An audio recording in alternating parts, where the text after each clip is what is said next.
the Beyond Sleep Training podcast, a podcast dedicated to sharing real tales of how people have managed sleep in their family outside of sleep training culture. Because sleep looks different with a baby in the house.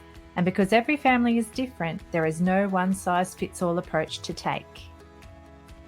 I'd like to acknowledge the traditional custodians of the land on which this podcast is being recorded, the Kalkadoon people.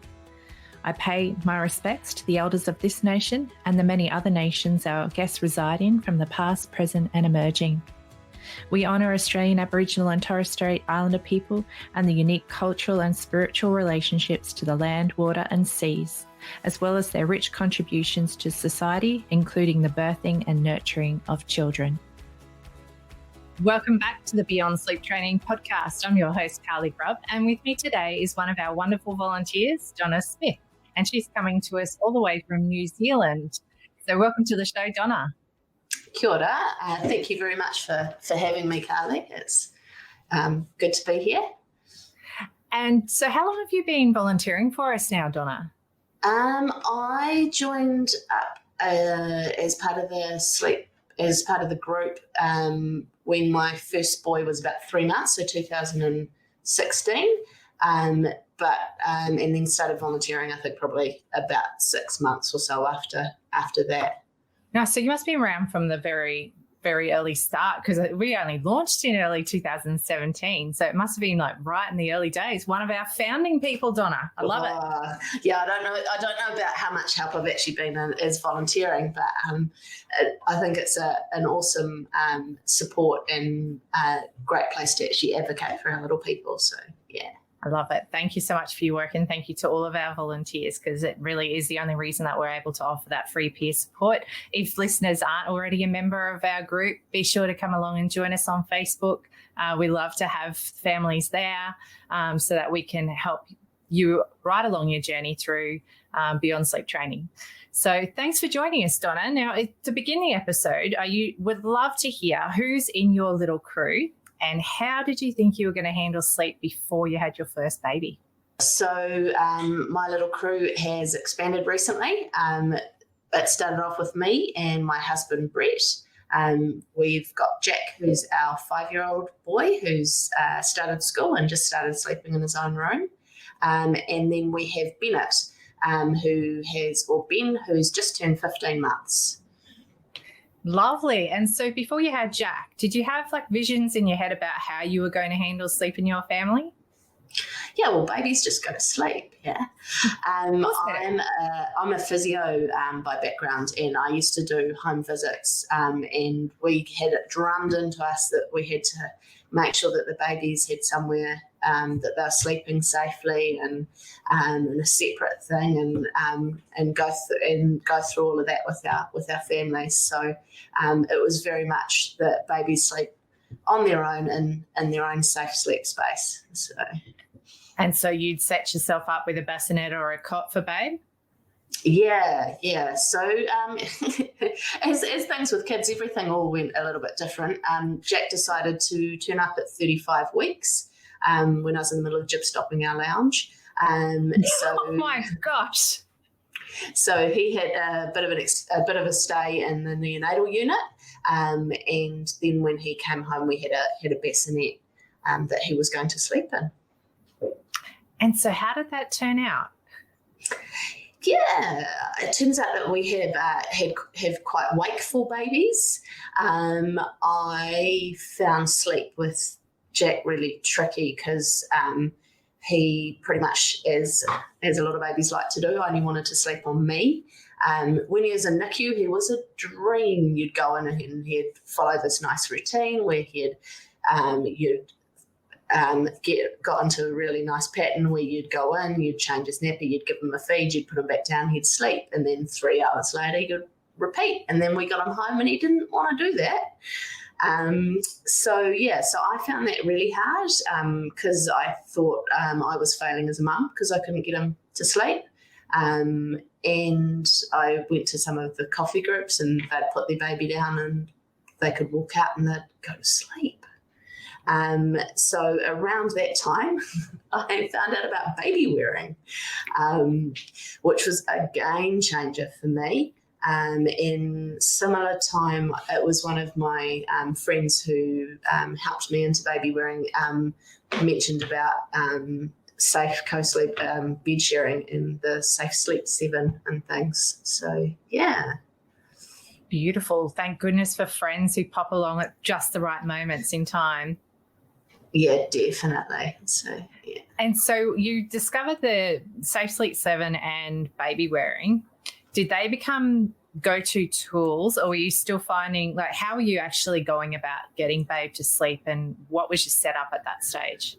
Yeah, so that was still quite tricky because I think especially the evidence out there on babies who've been born early and around sleep is still, even now, because my second baby decided to come at 34 weeks, so they're just getting earlier, is still been a physio trying to look at evidence-based practice and decision-making around there. That was quite a challenge.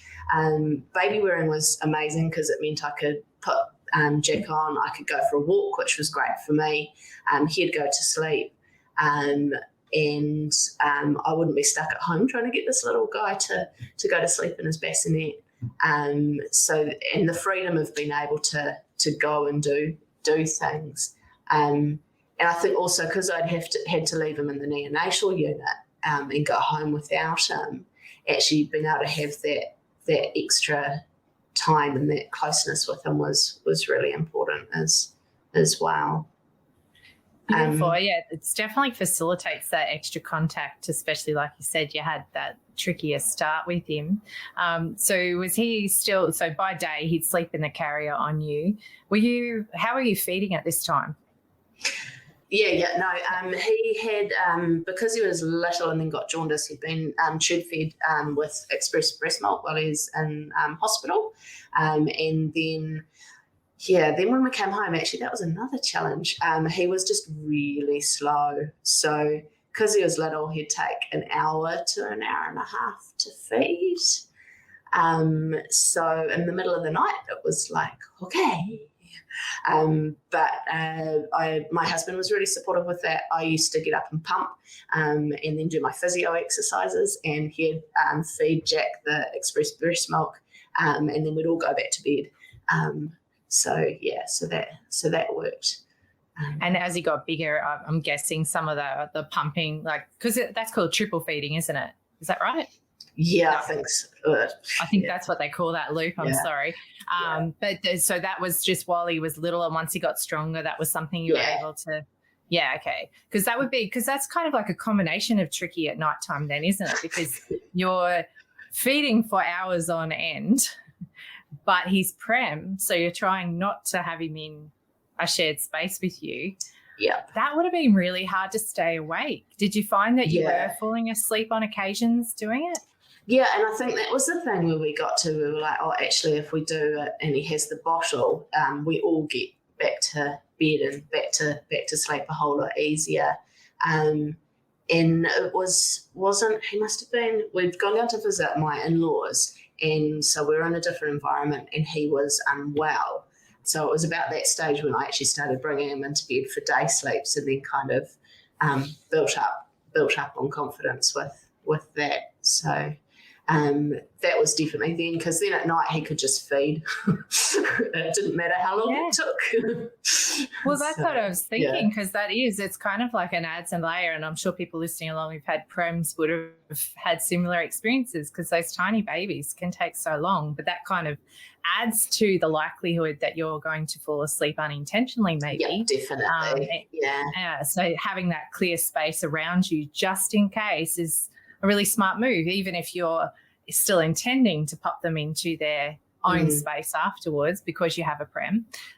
That's a really important discussion to have. And I think, like you said too, you look for the research, but the research is just, it's actually still a current gap, because it's like it's a tricky area for them to get enough data on to be able to see trends, to be able to understand what's actually going on there. And so they add the extra caution if you do have an early baby around shared sleep. But if you're feeling sleepy at any stage, whether you have a prem or not, you need to make sure that you're on that safe surface for the off chance you do fall asleep. So thanks for chatting about that with us. So with him, as he got older and stronger and you started sharing a bed with him, were you still baby wearing by day, and was he still a wakeful little fellow, or did it kind of ease up at different times for you? I think I stopped worrying, stopped actually thinking about it really, which was easier for me rather than trying to follow like a routine or a schedule. I'd just get on with what we wanted to do for the day, and if he wanted to sleep, then he went to sleep. If he wanted to be awake, then he was awake. And we were getting more sleep overnight because we were sharing. And then we'd quite often have a bit of a nice cuddly nap in the afternoon as well. So beautiful. Yeah. So you kind of worked out your pattern on making sure that you both got the rest that you needed, basically. Because once you're doing that, it does alleviate a lot of that stress and pressure that you feel like you're not in crisis mode anymore, so you can just carry on. Yeah, and definitely. And I think things I found, like we went over to Waiheke Island, which is just out of Auckland, for a day trip. And because Jack would sleep on me, we just jumped on the ferry. I took the buggy to carry all the gear that we needed, or Jack. And he just went to sleep and woke up. Whereas one of my other friends who sort of needed to be at home and in their cot to sleep, everything was much more rigid around sleep times and things as well. So that was definitely a bonus of a baby who would sleep anywhere as long as he was on me. So yeah, absolutely. And he comes along with different personalities too, because I know I've had one baby who just couldn't handle sleeping out and about because of the distractions and FOMO, and he needed the quiet, cool, dark areas to find any kind of rest for that crazy little brain that he has. Busy brain, I should say, not crazy. But then I've had two other babies who just snapped wherever, whenever, didn't really seem fazed by the action that was going on around them. So yes, embracing that personality. And I love that you could see that you had that freedom available because he was a contact napping baby wearing baby.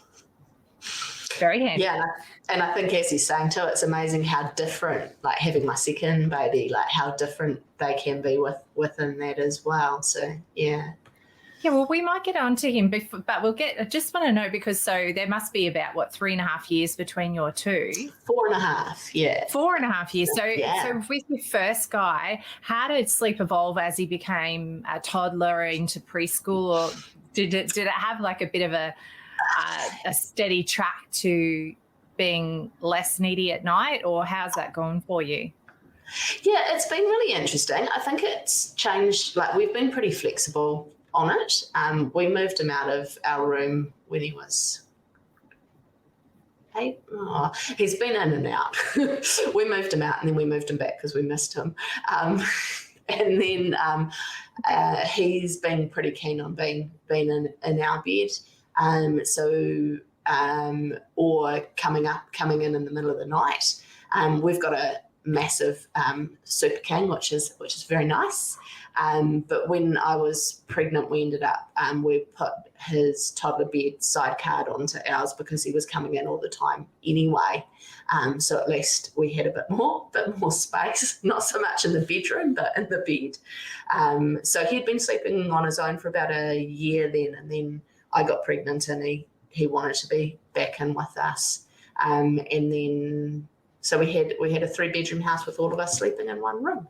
And then he's moved out. So we fed, I went back to work full time when he was about 2.5, 3. So he was still feeding overnight at that stage. So that was really nice to actually be able to go home and still have that. Yeah.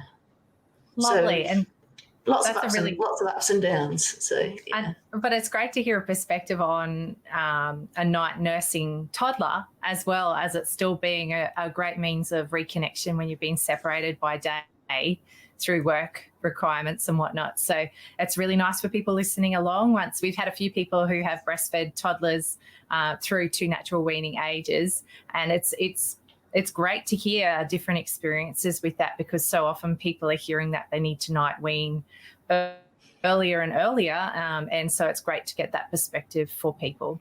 So thank you for sharing that part as well. Both of my boys have been, because I went back to work a bit later with Jack, and I've been back to work just over a year with Ben, and actually been like, hang on, I don't actually need to wean them, like that they just seem to manage without me during the day, and when I come home they're like, woohoo.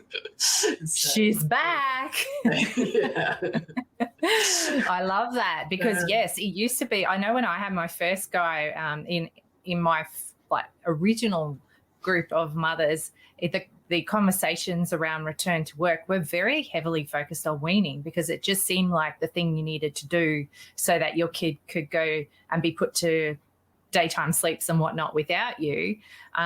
Whereas we know from the experience of many, many, many working parents in the Beyond Sleep Training Project, including you, that their babies are really adjustable to being able to still nurse when they're back with you and doing something different with other carers, aren't they?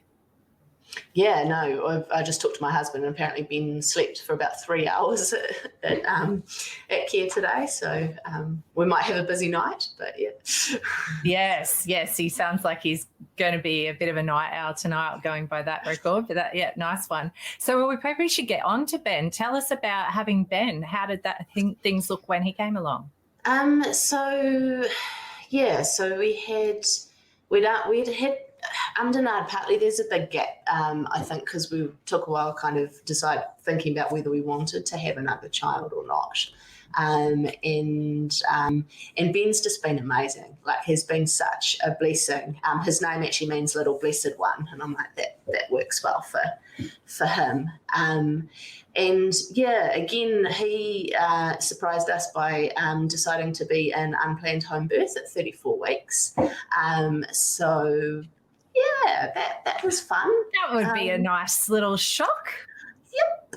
What were you doing at home this time, Donna? Were you doing home repairs I wasn't doing jibbing. Well, to be fair, actually, we had found out we'd bought a property, and we'd like, right, we're not doing any renos, we're having another baby. And then we found that the bathroom was all rotten.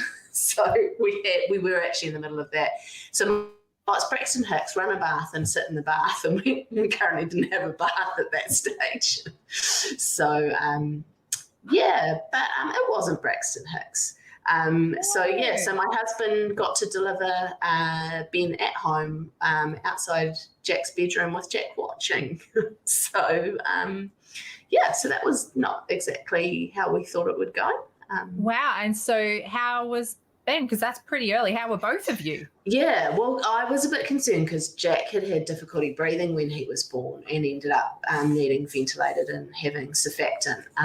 Ben was actually fine. I had, I can't remember the technical term now, they were a bit concerned about my cord. So we talked about having to have active delivery of the placenta, which obviously we weren't really in the right place. No. So yeah, but actually, yeah, he popped out and he was okay. So we just hung there and waited for my midwife. Actually got there before the ambulance. And luckily we had then they're like, have you got anything we can put the placenta in?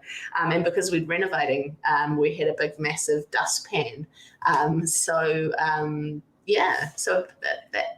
that was used for catching the placenta. That is awesome. I love a good birth story, and sudden home birth or accidental home birth ones are even better, I think. That's impressive. Very well done, you. And I'm so glad Ben was okay. So did you have to spend any time being monitored in hospital, or was he straight home with you? Yeah, no. So that was so he got born at home, and then we're back in hospital for about 3 weeks.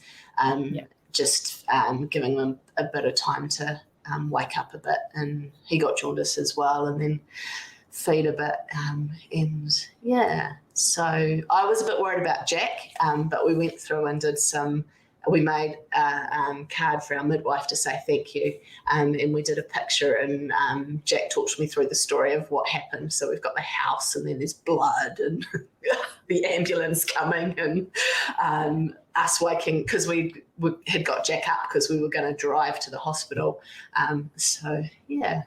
Wow, and bit of play therapy going on there, so he could draw it out for you. Oh, little guy. It'd be interesting to talk to him as he gets a bit older to see what recollections have stuck for him, if there's any parts that stand out still for his little memory. I love that. Yeah, no, definitely. Very interesting. So when Ben did actually get to come home, how did things go? Like, were you planning to do things any differently, or what was the go?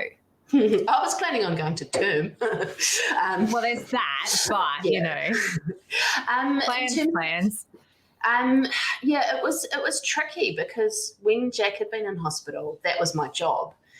Because he was we were quite close to the hospital in Auckland, so I used to get up in the morning, have a shower, walk to the hospital, spend all day with him, and then come home, and then quite often go in for a night feed as well. And with Ben, it was tricky because we had Jack to try and spend some time with as well. In this setup, we're in Dunedin, which is amazing, but they didn't have any space on the neonatal unit, so I was upstairs anyway. So I decided to go home after a night because I'm like, well, at least if I'm at home, I can spend some time with Brett and Jack, and then come in and spend time with Ben. So Ben would have got less of me, just because I was trying to spend some time with the other boys as well. So yeah, it makes it really tricky. It's not like you can split yourself in too many places. So it's making the best of the time that you had together. So when you were in with him, were you able to have lots of skin on skin and things like that? Yeah, I had him out like the next day, and then in with my carriers, and yeah. And actually being in second time NICU mum, definitely felt a bit more comfortable in terms of advocating and encouraging some of that stuff. So yeah. Beautiful. That would have felt like, I'm sure you don't want to find yourself in that position again, but at least, like you say, you would have had some learnings from that first round to be able to take forward with you this time. So once you did get home, how did you handle sleep with the two of them? Because you said that Jack was in the sidecar bed at the time. What did you do with the newborn as well? It's in the bassinet on the other side. So yeah, our bed just got wider.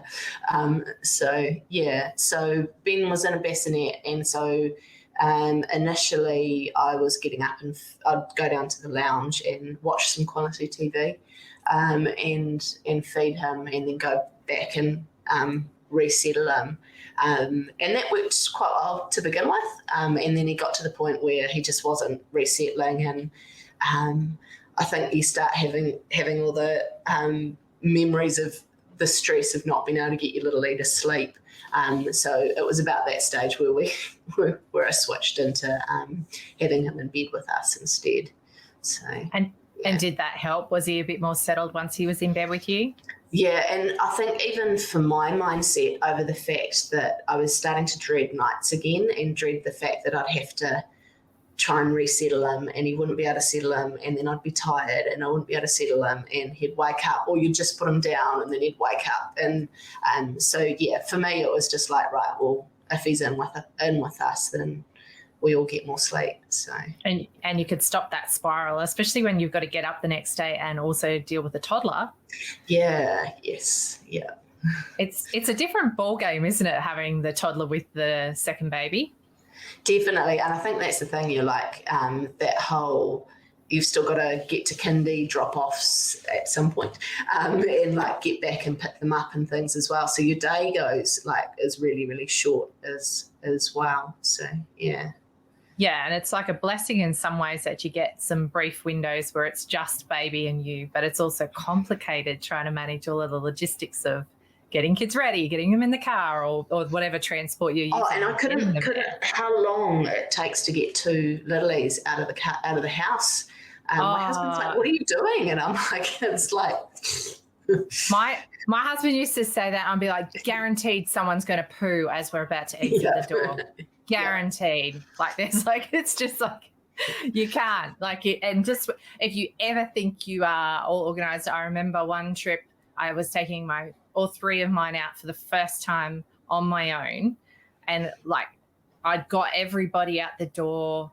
All was going really well. We were going to the library because I had a story time session at library. And we just got there and I'm thinking, yes, you finally did it. You're finally at the point where this is going to be okay for getting everyone going. Picked up the baby, covered in poo, up the entire car seat. And so we clipped her back in and drove back home again, didn't we?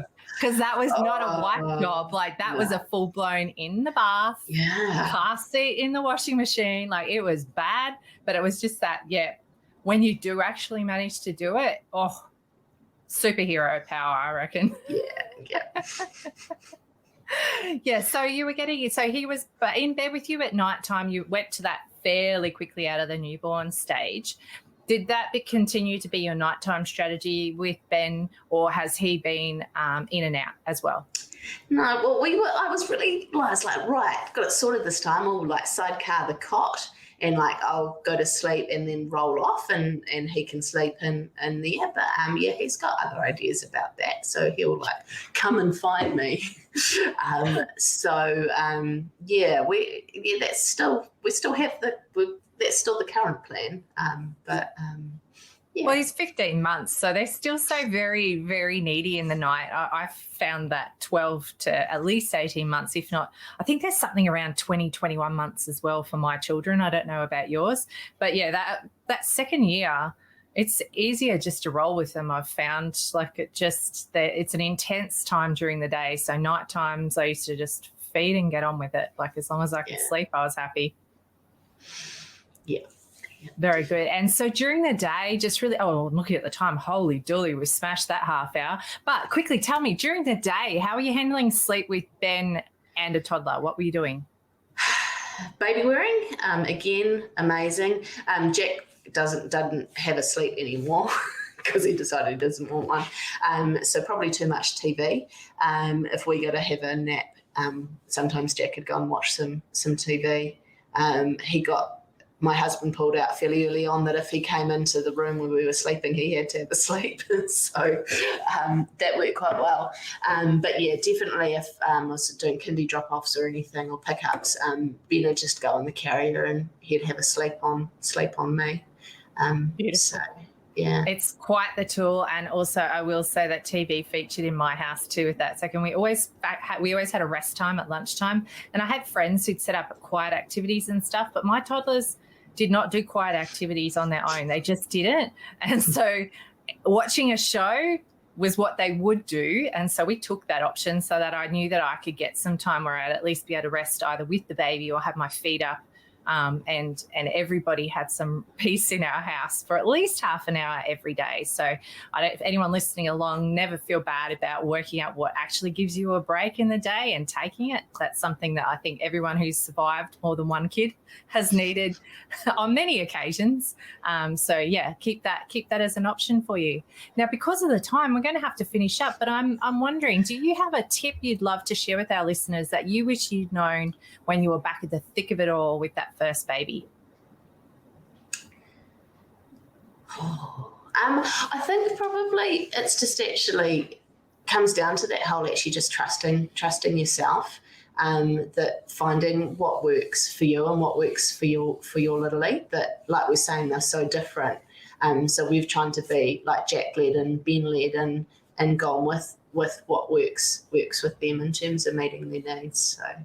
Yeah. I think it's got to be the sagest advice out there, because no other advice is ever really going to work for every single family, because there's no cookie cutter baby. So being able to tune into that, into yourself and into your kids, it's always going to be your best bet. So thank you for sharing that, Donna, and I'm sure plenty of people listening needed to hear that today. So thank you again for coming on the show with us today. I'll be dropping some information into notes about safe baby wearing practices as well, the ticks information. If you haven't already invested in a good carrier or wrap and you've got a little snuggle bunny on your hands, then I can highly recommend baby wearing as a tool. Like Donna has found, I also found it completely vital. And if you're expecting a second or third or however many babies, a great time now to also pick it up. And there's usually baby wearing meets and sling meets in many local areas, though COVID has really made that challenging. We're trying to, I'm volunteering for the one down in Dunedin here, and quite a few places have switched to either outside or online baby wearing meets. I kind of went down the baby wearing rabbit hole and may have ended up training as a baby wearing consultant as well. So you go. I love that because it's a tool and it's a skill, but like once you've figured out what carrier works for you and what baby's comfy in, it can be an absolute game changer. Although I will say that's something that people don't necessarily realize. They'll think that baby doesn't like baby wearing, but it could actually be that they were uncomfortable in the type of carrier that you had. So that's why baby wearing libraries and meets are great, because they have like a range of different carriers and you can try them out and see how to get you and baby comfy as well. Yeah. Awesome. All right. Well, thank you so much for coming on the show today, Donna, and I look forward to talking to you again soon. If you see Donna in the group, make sure that you are very friendly and say thank you, because we love our volunteers so very, very much. Thanks so much, Donna. Cool. Thank you very much for having me, Carly, and thank you for all the amazing work you guys do as well. Thanks. I really hope you enjoyed the podcast today. The information we discussed was just that, information only. It is not specific advice. If you take any action following something you've heard from our show today, it is important to make sure you get professional advice about your unique situation before you proceed, whether that advice be legal, financial, accounting, medical, or any other advice. Please reach out to me if you do have any questions or if there's a topic you'd really like us to be covering. And if you know somebody who'd really benefit from listening to our podcast, please be sure to pass our name along. Also, check out our free peer support group, the Beyond Sleep Training Project, and our wonderful website, www.littlesparklers.org. If you'd like even more from the show, you can join us as a patron on Patreon, and you can find a link for that in our show notes. If listening is not really your jam, we also make sure we put full episode transcripts on our Little Sparklers website for you to also enjoy, and fully captioned YouTube videos as well on our Little Sparklers channel. So thanks again for listening today. We really enjoy bringing this